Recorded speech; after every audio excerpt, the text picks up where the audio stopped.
Les gens, faites attention, dame de ménage. Désolée, je ne peux pas bien ouvrir la bouche à cause du masque que j'ai actuellement sur le visage. Alors, faites attention aux dames de ménage, surtout les dames de ménage logées nourries. Les jeunes filles qu'on prend souvent, les Togolaises et Béninoises.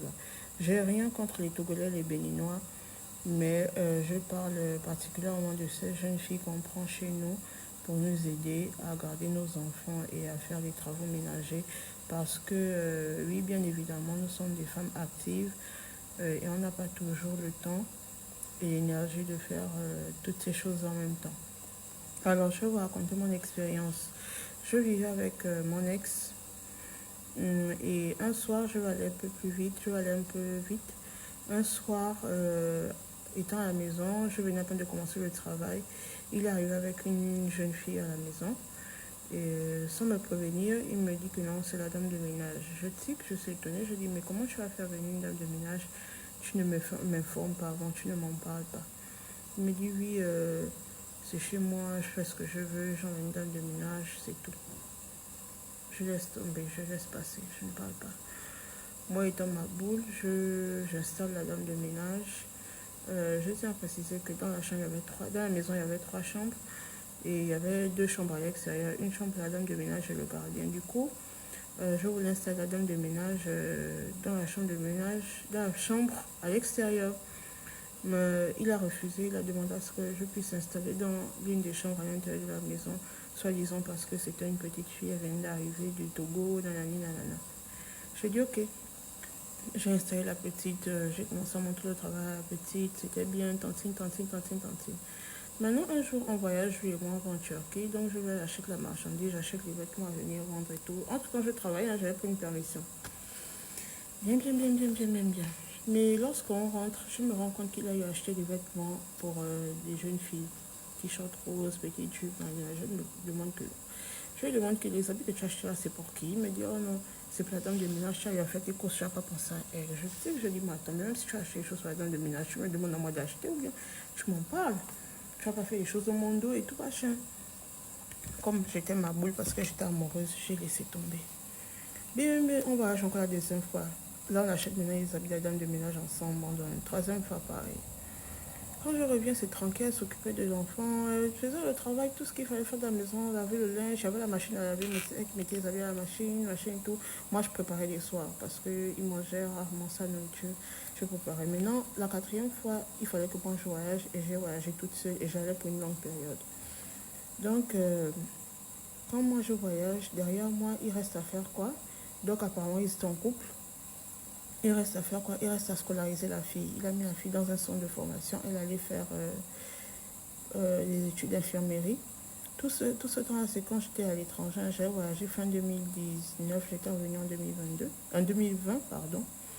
Donc, il avait déjà scolarisé la fille. C'était un couple à la maison. Mais pendant ce temps, la fille et moi, on communiquait au téléphone. Je demandais comment ça va là-bas. Oh non, ça va. Patron, machin et tout. Quand il rentrait tard, il me dit, oh, madame, il est déjà 22h. Patron n'est pas encore rentré. Nanani, nanana. Bien, jusqu'une fois, elle m'appelle pour me dire, oh non, on pleure, que non, madame, ma maman est malade au pays, vraiment c'est difficile et tout, j'ai besoin d'argent. J'appelle monsieur, je parle à monsieur et tout, monsieur lui donne l'argent et tout. Tout ça, c'était le modèle, quoi. Donc, du coup, moi, je termine mon séjour à l'étranger et il fallait que je rentre. Donc, je rentre, je fais la surprise, je ne dis à personne que je viens. Donc, quand j'arrive, il faisait jour, je dépose mes valises chez mes parents. J'attends vers 17h parce que j'attendais qu'ils rentrent du travail. Et comme il y avait le coup fait à l'époque à 20h, vers 17h, je démarre de Nsayon pour Akanda, je vais. Et quand j'arrive, j'avais mon double de clé, j'ouvre le portail, j'entre, je trouve le gardien. Bonjour, patron, bienvenue. Ok, ok, ok. Moi, je vais avec toute la joie du monde pour aller saluer mon chéri et tout parce que j'ai remarqué qu'il était là puisque le véhicule était garé. Quand j'arrive comme ça, bim, je ne trouve pas monsieur dans la chambre, je ne trouve pas dame de ménage. Moi, je pense à rien. Je ressors, je demande au gardien que la dame de ménage est où. Monsieur, ouais, ils sont dans la maison, mais la dame de ménage est en train de préparer la machine. Quelqu'un me dit, un peu de la chambre de la dame de ménage. Je vais comme ça, bim, j'ouvre la porte. Jésus Dieu. Ce que j'ai eu à voir jusqu'à aujourd'hui, je ne comprends pas, j'arrive pas à m'expliquer ma réaction. Hein. Mais lorsque, ça m'avait tellement choqué que j'avais même pas pu parler ce jour-là. Quand j'ai juste remarqué, ça m'a tellement fait mal. J'ai refermé la porte. Je suis repartie dans ma chambre. Je me suis enfermée, je me suis douchée, je me suis mise sur mon téléphone. Après, je me suis endormie. Il est venu cogner. Je n'ai pas réagi, je n'ai pas répondu. Je me suis endormie. Je ne sais pas où il a dormi ce jour-là, si c'est dans la chambre de la fille ou si c'est au salon, je ne sais pas. Le matin, je me lève, je sors, je dis non, je vais récupérer mes affaires chez mes parents. Mes valises que j'ai laissées là-bas. Quand je reviens, je ne vais plus trouver la fille là. Quand je reviens, je trouve la go.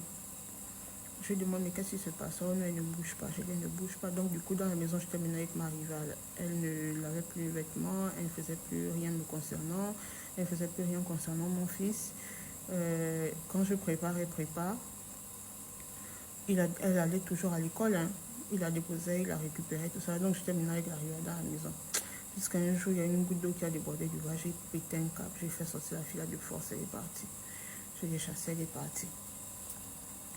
Tout ça pour vous dire qu'il faut faire attention. Et nos hommes là, il y a beaucoup qui sont moutons. Des vrais cons ces gars-là. Tu peux être belle, tu peux tout faire, tu peux être machin intellectuel. Mais il va te ramasser une gringalette qui va venir, il va te manquer de respect chez toi. Mais en tout cas, franchement, c'était une expérience. J'avais eu chaud. Jusqu'à aujourd'hui, j'ai jamais parlé de ça aux membres de ma famille. J'ai gardé ça pour moi. Mais aujourd'hui, quand je pense à ça, j'en ris parce que vraiment, je me rends compte de mon degré de stupidité à cette époque-là parce que j'étais amoureuse, j'étais bien bête.